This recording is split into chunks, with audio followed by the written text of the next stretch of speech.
તમે જુઓ ને કેવું છે જગત,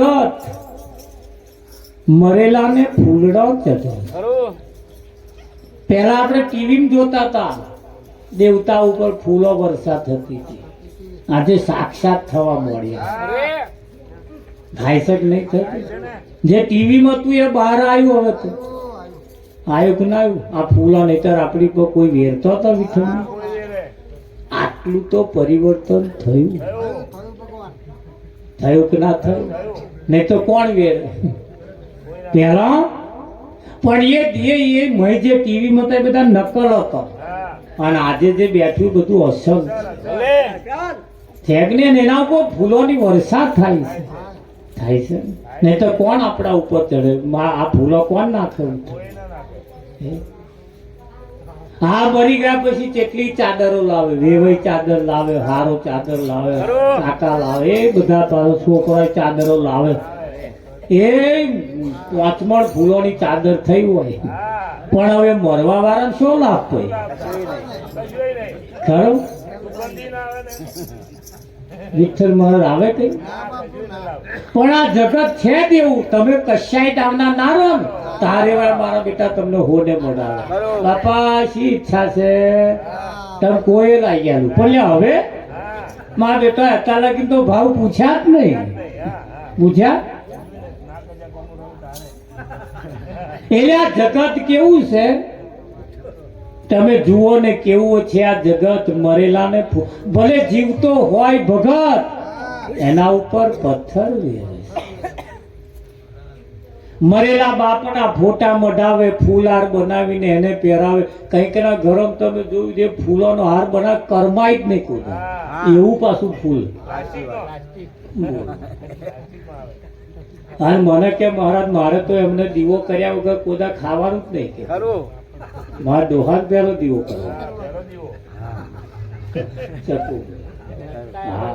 પેલા કે મહારાજ મારે તે કે છે એમને ચા પ્યાલી એ જ મિલવાની કે, પછી જ મારે ચા પીવો. ભાઈ મર્યા પછી ને જીવતો મેર મારો બેટો એ રકાબી ચા મિલ્યાલી હોય ત્યાં ચા મિલ્યા જો હો તમારા હાથું નવરા થઈ જાય.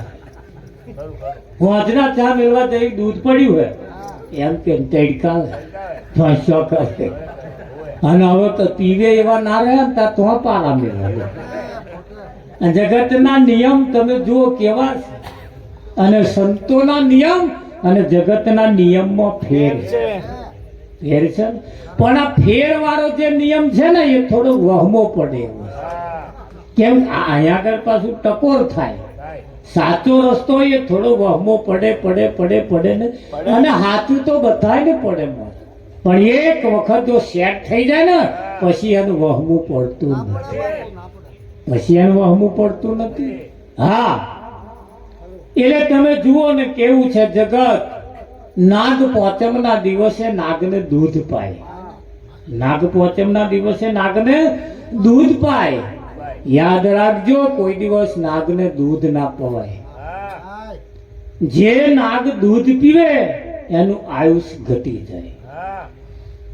એના દૂધ ના પીવાય. નાગને કોઈ દિવસ દૂધ પીવડાવાય એ મરી જાય, વહેલો મરી જાય. કેમ?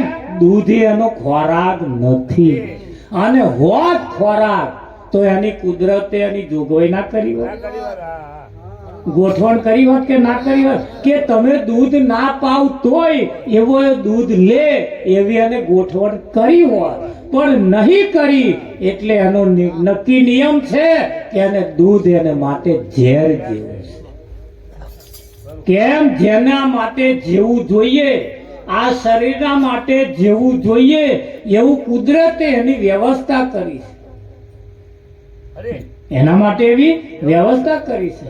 શિયાળામાં કેરીઓ થાય જોઈ તમે? ઉનાળામાં જ થાય. કેમ?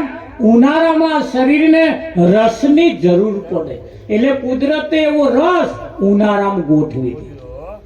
આ તરબૂચ, સકાટેટી, આ બધો તમે જુઓ સિઝનમાં પાકે, અને એ સિઝનમાં એટલો પાકે કે જ્યારે આ શરીરને જરૂર પડે ત્યારે જ પાછા પાકે.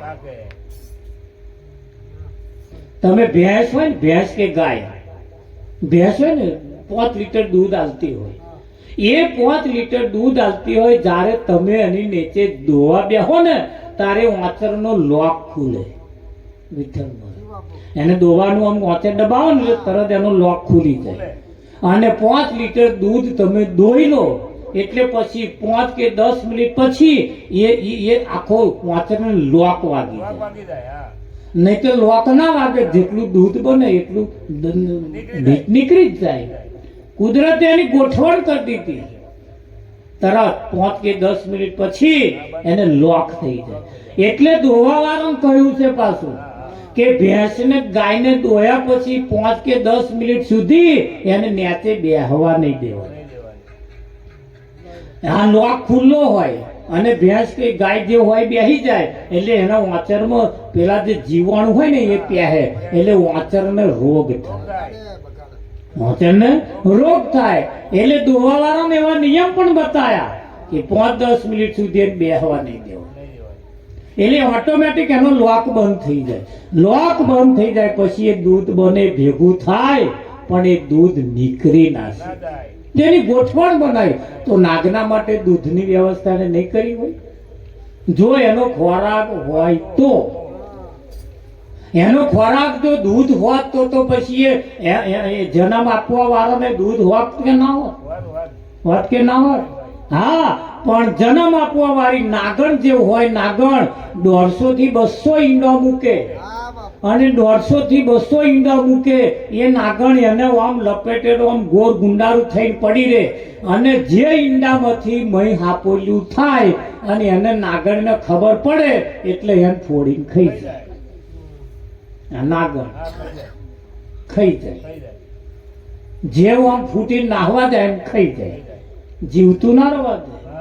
પણ એમાંથી જો કોઈ વાંથો રાખીને ભાગી છૂટે એ સાચો ભણીધર થાય. માયા કાળી નાગણી જન્મે તેને ખાય, એમાંથી જો ભાગી છૂટે તો સાચો ભણીધર થાય. ભલે અહીં પાછી એવું છે હો કે ભલે આ સંસારની માયા માં કાઠી છે અને એમાં જો એ માયા ના ગણે તો સાચો ભગત થાય. અને જો એમાં રચ્યો પચ્યો રે વિઠ્ઠલ તો આ તમને ખાવા દે એમ લાગે? ખાવા દે? આ કેટલી જગ્યાએ મેં જોયું, બોલો. આ બેનો પોતાના જણેલા છોકરાનું ધોન ઓછું રાખે. મેં કેટલી જગ્યાએ જોયું.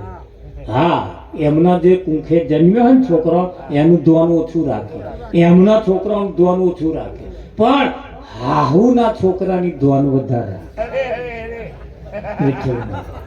કોના છોકરાની?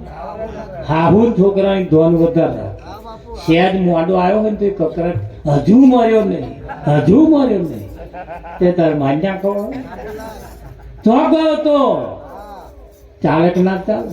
પેલાની વધારે ધોન રાખે અને એમનો જણેલો છોકરો ધોન એટલું બધું ના રાખે. આ જગતનો નિયમ છે વિઠ્ઠલ મહારાજ. એટલે એ માયા કાળી નાગણી જન્મે તેને ખાય, એમાંથી જો ભાગી છૂટે એ સાચો ભણીધર થાય. બાકી નાગણ કોઈને જીવતા મુક્તિ નહીં, જેને જન્મે એને ખાઈ જ જાય છે. હા વિઠ્ઠલ મહારાજ, એને જન્મે એને ખાઈ જાય. અને જો કદાચ એમનો ધાવણ ધવડાઈને જો ઉછેરી મોટો કરવાનો હોય તો એમના દૂધ મૂક્યું નથી. એટલે નાગને કોઈ દિવસ દૂધ ના પવાય. વિઠ્ઠલ ના પવાય, મરી જાય વહેલો. એટલે એનું એ કેમ મરી જાય? દૂધ પીવાથી એના શરીરમાં રહેલું ઝેર મરી જાય. શું થાય? ઝેર મરી જાય. ઝેર વગરનો સાપ વધારે જીવી શકતો નથી. બાકી સાપનું આયુષ્ય 150 થી 200 વર્ષનું છે. 200 વર્ષ જીવી શકે. હા, અને તો દૂધ પી દો ને તો વહેલો મરી. પણ આ જગતના નિયમ તમે જુઓ. નાગ પાંચમના નાગ પૂજે, ભીત ઉપર લીટા પાડીને નમે. સાચો નાગ જ્યારે મળે ત્યારે એની હત્યા કરી નાખે, એને મારી નાખે. ઘરમાં ન્યા કર્યો વિઠ્ઠલ મહારાજ શું કરે? મારી નાખે. અને લીટા પાડે, ભેત ઉપર લીટા પાડીને તો આગળ અગરબત્તીઓ કરે, પૂજા કરે, નમે. હારું કરજો. નાગ દેવતા કે હારું, પણ બીજું નામ પાડે. હવે આપણા મોમાં થાય. મોમાં કોને કહેવાય એ ફોન નહીં. માને એક વખત માં કહી અને માના જે ભય હોય એને બે વખત માં. માને એક વખત માં કહી અને એ માના જે ભય હોય એને બે વખત માં. એટલે માં જેટલો પ્રેમ આપે એના કરતા જે ડબલ પ્રેમ આપે એને મોમાં કહેવાય. એને મામા બે વખત કહી અને માને એક જ વખત. વિઠ્ઠલ એટલે એને મોમાં કે પણ ભીત ઉપર લીટા પાડીને નમે છે. આ જગતના નિયમ આવા છે. જ્યારે સંતોના નિયમ જુદા છે. સંત જે છે એને માને છે અને નક્કરે માને છે. કેવું? નક્કરે. અને આ દુનિયા અટકળે માને છે. નિરાત નક્કર કરી માને છે. નિરાતે નક્કર કરી પેલા નક્કી કરે અને પછી માને. બેનો ચા મૂકે ને એટલે પેલા ચાખી લે. ગરીબ મોરી. હવે ગરીબ મોરી નહીં ચાખતા, પેલા ચાખે ના ચાખે, પછી આપણને આલે. તાર દાળ બનાવી હોય તો પેલા ચાખે ના ચાખે અને પછી આપણને આલે. આલે કે ના આલે? હા, શીરો શેક્યો હોય તો પેલા આમ જોઈ લેજે, ચાખી લે.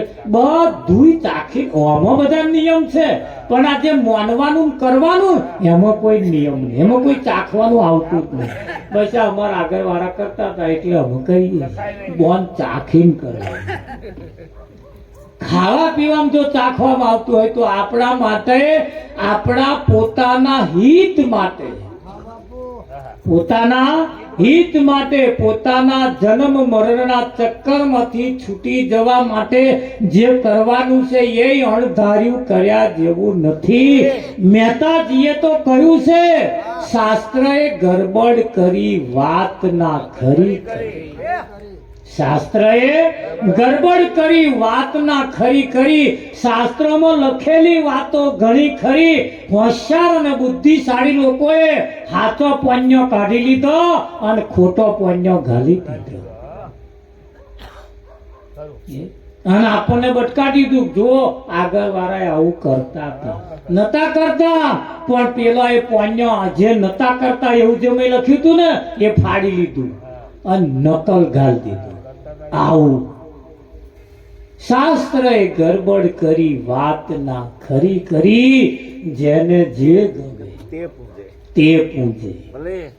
આવું શાસ્ત્રએ પણ અસલ વાતો સંતોની જે લખી પીખેલી હતી ને એની અંદર પણ આ દુનિયાના લોકોએ છેડછાડ કરી નાખી.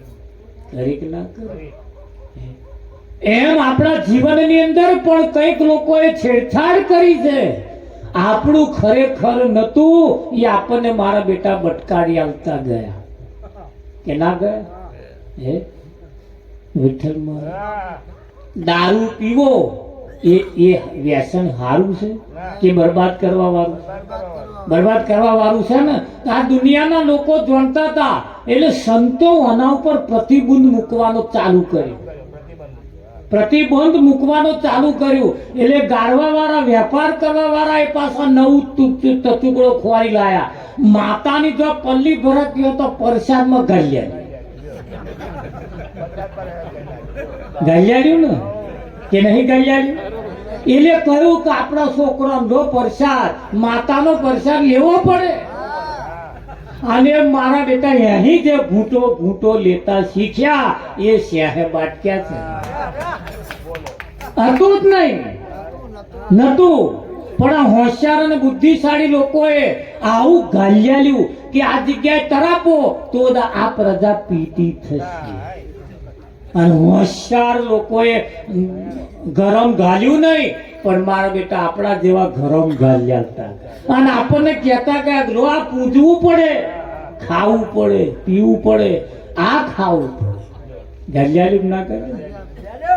સગો બાપ મરી ગયો હોય, એની નનોમીને એનો છોકરો ખાલી આગળ વલ્લું લઈને હેડે, નનોમીન જઈને પાછો આવે, છોકરાને નાહવું પડે, કપડા ધોઈ નાખવા પડે, નયા વગર ઘરમાં ના પે, ચંપલ જેવા ચંપલ પણ પલાળી નાખે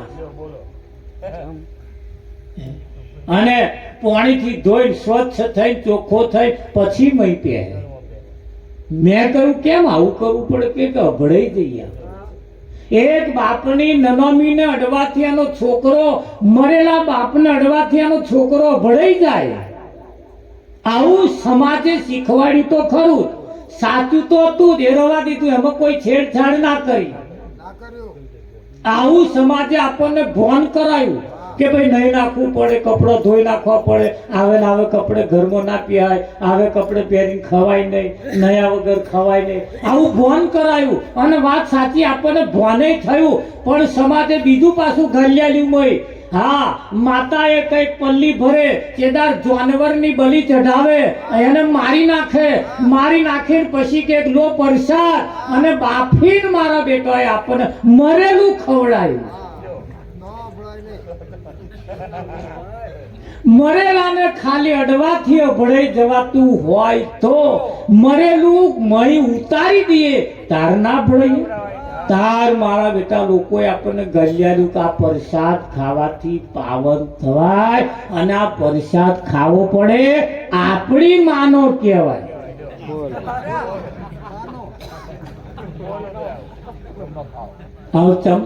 ચમનું કેવું લો વિચાર કરો. આ વાત જ્યારે સંતો સમાજમાં લઈને જ્યારે ગયા ને, ત્યારે સમાજના લોકોએ અમને નાતબાર મુકાવડાયા, અમને પહેવા ના દેવા. કેમ? જો આવ્યા પેઠા તો પેલા અમના ગોરખ ધંધા બંધ થઈ ગયા. તેદાર એટલે એમને નાતબાર મૂકવામાં આવ્યા હતા. મીરાબાઈ જેને ઝેર પાવામાં આવ્યું, ઈસુ કૃષ્ણ જેવાને ખીલે જડી દેવામાં આવ્યા, કઈક લોકોને જેલમ પૂરી દેવામાં આવ્યા, હમણાં વિરોધ કરવામાં આવ્યા. કબીર જેવા મહાન પુરુષમાં હિન્દુના મુસલમાનમાં ગણી નાખવામાં આવ્યો. કબીરની વાણી ના હોભરવી એવું કઈક પ્રચારમાં પણ કહેવામાં આવ્યું. સાચા સંતોનો સત્સંગ ના હોભરવા એવા પણ એમને કહેવડાવવામાં આવ્યું. કેમ? એમના ધંધા બંધ થઈ જાય એટલા. ભલે આ વિચારવાની જરૂર છે. સંતો સાચી વાત આપણને કરે છે. આપણા જીવનને પવિત્ર બનાવવાની કોશિશ એ કોઈનું લૂંટી લેતા નથી. જેના ઘરની રકાબી ચા પીવે છે ને, પણ એટલું કામ કરતા જાય છે.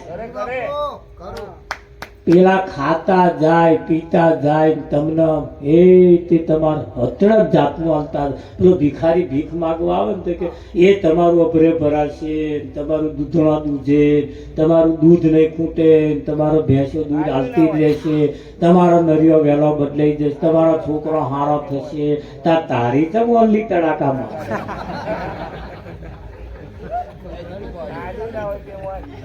આપણે વાડકું આવી જાય ને એટલે માર બેટાનું બોલવાનું બંધ, પછી બીજે ઘેર જઈને બોલ. મેં કહ્યું કે આવું ના આવું તમે કેટલાક જણને ગામમાં આશીર્વાદ આવે કે બોલશો ને ભગત બોલશો નહીં. કે તમે ચામ હો ઘેર તમે આશીર્વાદ આલ્યા, હો ઘેર તમે આશીર્વાદ આલ્યા, હોય હો ઘરની દશા બદલે કે મહારાજ બદલાય ના બદલાય અમર નહીં જોવાનું. અમાર તો વાગ્યું તો તીર, નહીં તો ટપ્પો. અમને વાડકું મળે ક્યાં? હમણાં વાડકું હાલે એટલે આપણે બોલવાનું બંધ. ના હાલે તો સુધી કે અમારો નિયમ છે બોલ બોલ જ કરવાનું.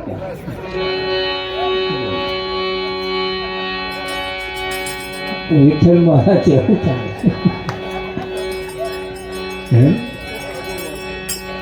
એવું થાય. પણ એ સંતમાં પુરુષો આપણને સાચી દિશા તરફ આપણને લઈ જાય છે, અને લઈ જાય છે. ને કદાચ જો સંતોની વાતમાં જો આ જગત આવી જાય ને તો આ લોકોના ગોરખ ધંધા બંધ થઈ જાય. ગોરખ ધંધા બંધ થઈ જાય. 80% વસ્તુ માર્કેટમાં વેચાતી બંધ થઈ જાય. કેમ બંધ થઈ જાય? કે જરૂરિયાત વાળી જ વસ્તુ લોકો ખરીદે. ખરીદે કે ના ખરીદે? ખરો. હા, જરૂરિયાત જેટલી જ વસ્તુ માણસ લે, ન જરૂર હોય એ વસ્તુ લે જ નહીં. પણ આ ન લેવાનું લેશે એની પાછળનું કારણ છે, જરૂર વગરનું લેશે એની પાછળનું કારણ છે, એને ભાન નથી. તમારા ઘરમાં 80% વસ્તુ તો એવી પડી છે ને 12 મહિને એક જ વખત કોમમાં આવે. ઘણા ખરા તો કોમમાં આવતા એવા મય પડ્યા અને એમ મારો બેટો એવા ખૂણા રોકે છે, એવા ખૂણા રોકે, શું કહીએ એમને, એવા ખૂણા રોકે છે.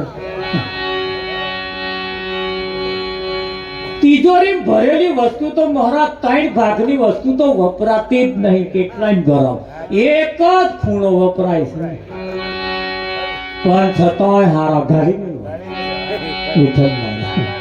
ગાળવાના જ નહીં. અમારી કોરા લગ્ન થાય ને, લગ્ન થાય એટલે કરિયાવર ની અંદર આ પેલી પિત્તળની પવાલી આલે 5 ફૂટની આપા આલે. એ મારીએ ચઢાઈ પછી એ પૈણી લાયા વિઠ્ઠલ પર, પછી એ સ્વામો વાપરવાની એ જ ખબર નહીં.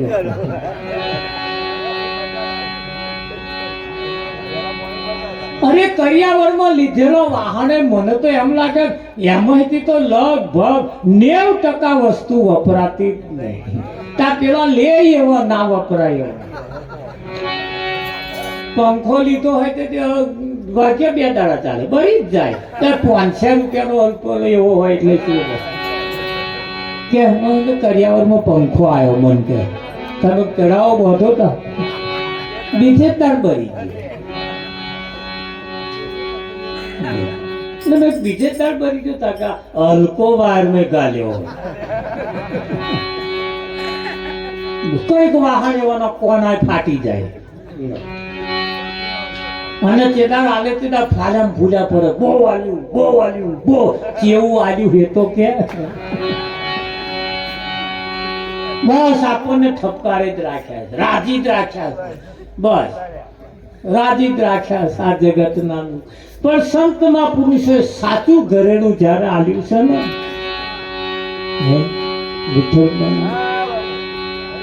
વધારે જીવન જીવવામાં વધારે જરૂર નથી. હવે જરૂર છે એટલું ઘણા ખરા ખાધા હાતું જ જીવે છે.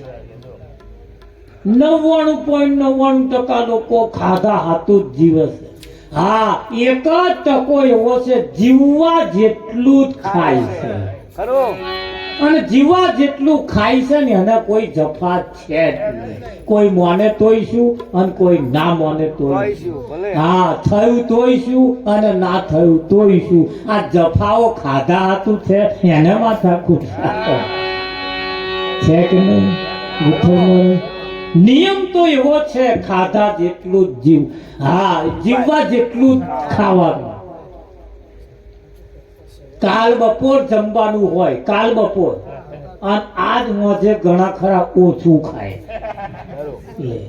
કે કાલ બપોર જમવાનું છે ને, કે સવારમાં તો નાસ્તો ગાયબ થાય છે કે નહીં થતું?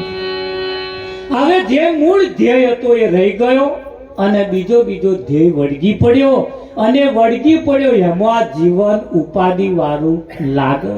જ્યારે સંતો કહે છે કે હવે જીવનને બદલવા જેવું છે, સંત મળે એટલે જીવન નવું બનાવે, અને નવું જીવન બનાવે પછી જે મોજ આવે ને, પછી જે મોજ આવે, પછી જે એની રોનક આવે. તમને તમારા માટે જ્યારે જીવો ને એટલું તમારું, બાકી બીજો. 90% લોકોનો મોબાઈલનો બેલેન્સ પતી ગયો. એમણે આપણા વાઈફાઈ કર્યા છે. મારો બેટો કર્યા કે નહીં કર્યા? વિઠ્ઠલભાઈ વાઈફાઈ કરીને આપણો બેલેન્સ વાપરે છે. આપણો વાપરે કે નહીં વાપરે? હવે તપાસ કરો કયા બેલેન્સ. કદાચ કોઈનું 100 વર્ષનું આયુષ્ય હોય, 50 વર્ષ ગયા, હવે 50 રહ્યો. કેટલો રહ્યો? 50 વર્ષ એમાં 24 કલાકનો એક દાડો તો 12 કલાક તો ઊંઘવામાં ગયા. તો રહ્યા કેટલા? 25 વર્ષ હે 25 વર્ષની અંદર તો 5 વર્ષ તો ખાધામાં જતો રહે. 10 વર્ષ તો મજૂરી કર્યા જતા રહે, કમાવા રહ્યા 15. વિચાર કરી જો, ક્ષણિક જિંદગી છે, ક્ષણિક. માણસ પોતાના માટે આ 24 કલાકની અંદર કેટલો સમય જીવે છે પોતાના માટે જુઓ તો ખરા. બાકી એ લોકોના માટે જ જીવાય છે, જીવાય છે ને. આજે જે આપણે બેઠા છીએ ને, આજે આપણે પોતાના માટે બેઠા છીએ. જો ઘણા ખરા કાલે કોણે જવાનું હોય તો ભજનમાં ના આવે. ત્યારે કાલે જવાનું હોય અને આજે ના આવે. જો કાલ હાતું ઘણા ખરા જીવાય. ન જણાયું જાનકી નાથે કાલે સવારે શું થયું. સકુભાઈ ખરું. અને એટલે જ સંતોએ આપણને સાચી દિશા તરફ લઈ ગયા અને એમણે આપણને ઈશારા કર્યા. કેવા?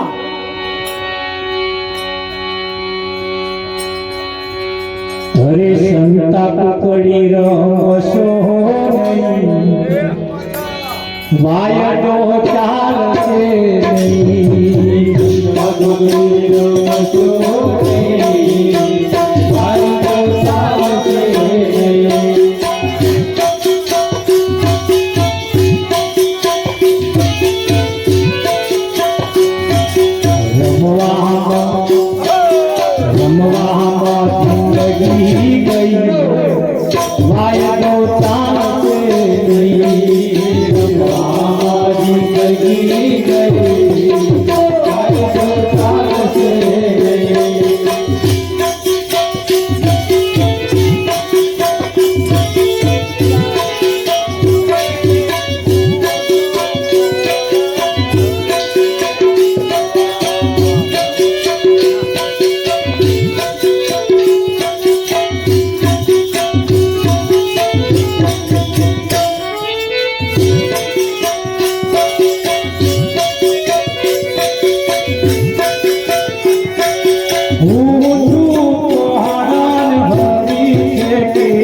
લીધી હોય કે ના લીધી હોય, છતાં આટલા બધા સંતો ભક્તોને એક તારીખે એક ટાઈમે બોલાવે,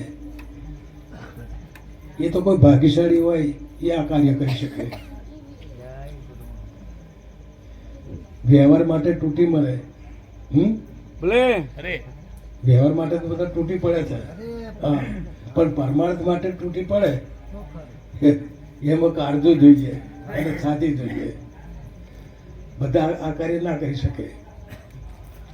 હવે જો કે છાતીવાળા નહીં એવું નથી કેવું, સમજણ તો છે ભાઈ, પણ એને એ સમજણને એમણે ઉજાગર નથી કરી. શું નથી કર્યું? શક્તિ તો છે, પણ આપણા પોતામાં શક્તિ કેટલી છે ને એનું એમણે માપ જ નહીં કાઢ્યું. આ ત્રીજો પ્રોગ્રામ થયો. હકીકતમાં તો અહીંયા પ્રકાશ પડવો જોઈએ. ખરી વાત. હા, કારણ કે 50 વર્ષથી અહીંયા આવું છું. ભલે છેલ્લામાં છેલ્લા 50 તો ખરા જ. ખરું.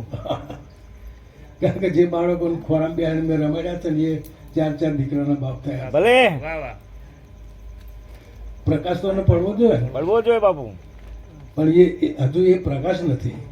ભાવના તો બધાની બહુ ઊંચી છે જ, પણ આ મોટી કઈ છે એ મને સમજાતું નહીં. ખરું. ભાઈ આવું ભજન તમે ક્યાં સુધી કરશો? ખરું. આ બધા ખર્ચા તમે કરશો ક્યાં સુધી? એનો કોઈ અર્થ નથી. તમે ખર્ચ, મારું એવું નથી કે આમાં ખર્ચો ના કરશો, પણ એને સમજીને કરો.